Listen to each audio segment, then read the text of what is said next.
Bajaj briefly mentioned the fact that in Punjab, even today, at the worst of times and at the best of times, no farmer of Punjab will take his grain to the mandi for sale before giving a certain percentage to the local Gurdwara, which is how every family, every Sikh family practically gives a portion of their income regularly, whether they are here or in California, to the Gurdwara, which is why the Gurdwara still maintain incessant langar all the time, where rich and poor, and again it's given not as charity, it's given as prasad of the God. You're not obliged to anybody.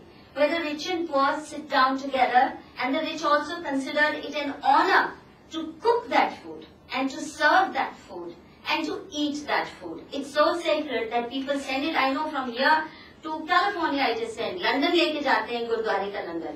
And if you look at most of our ancient temples, even in the south, you will find, for example, they have large feeding halls.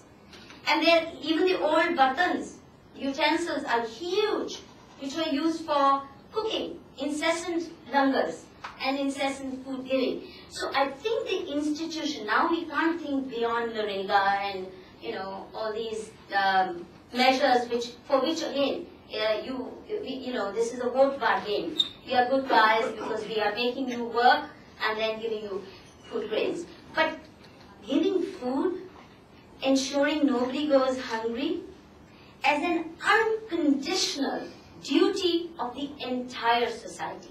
In Punjab villages, the entire society, all the farmers take responsibility that their langar is an ongoing process. So therefore nobody need go hungry. I still, insist that, people are going there for a day or two. It's a temporary visit, right? Not that every village has a kind of langar. So langar is, this is very important to understand that people are going. These 10,000 people are not there every day. So when we are talking about the, this concept of food, we are much more concerned about the everyday, life of the person. So this is, I think, I think we are romanticizing too much. This is another concept. Langar is completely different concept. Just one by one. You have every temple, you have, this kind of provision. You have Gurudwaras, you have this kind of provision. But, who are these 10,000 people are temporary visitors to a sacred place where they are having food. I think you made your point. No, you are right. What one needs is a society where always food is available for everybody. It's not a matter of occasionally getting it. But this occasional arrangements that you are talking about are the regular arrangements for many people. If you remember, during the Blue Star, there were a large number of rickshaw pullers who were caught in that, who were then sent to jail. They were there because they went every day to partake of food there. And the destitute people, poor people in the langars, they do go and partake of food every day when the langar is wide enough, when the langar is vast enough.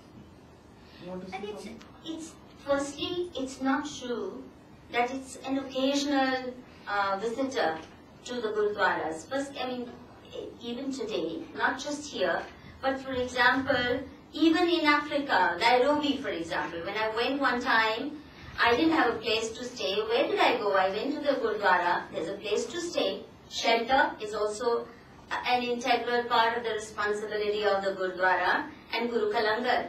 And so you could just walk in and claim that right, and they're supposed to give it. So it's a daily flow, even in villages.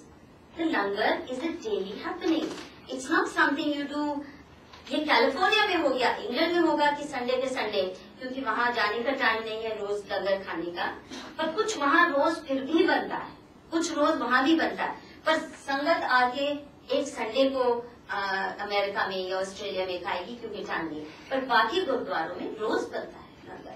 और पाकिस्तान में भी मैं तो खा के आई हूँ पंजा साहिब में, और उन्होंने हमें आने नहीं दिया लंगर छके बगैर, और वहाँ इतने कम लोग जाते हैं, इतने कम पंजा Sahib Pakistan, in Pakistan of today, they're living under terrible terror, but even there रोज लंगर बनता है, जो जाता है उसको छका के ही भेजते हैं। I'm not going into the details whether it's romanticized or whatever, because the way it has been structured, the quotations serve their purpose, I think. Being a historian, I could have gone into the issue whether it's romanticization or not, but I don't want to take a that, but I guess it's okay. I mean, the way things are structured, okay. Now, Hinduism, and even examples that we quoted, from Sikhism, how feeding, every day, at a community level, that's the impression I've got, is something very important and, that should be cherished or whatever. Now, so I was just wondering if that is the case, then at the end of the paper, we had, the whole discussion shifted to state. So then what is the role of the state that we are expecting is something that is not elaborated.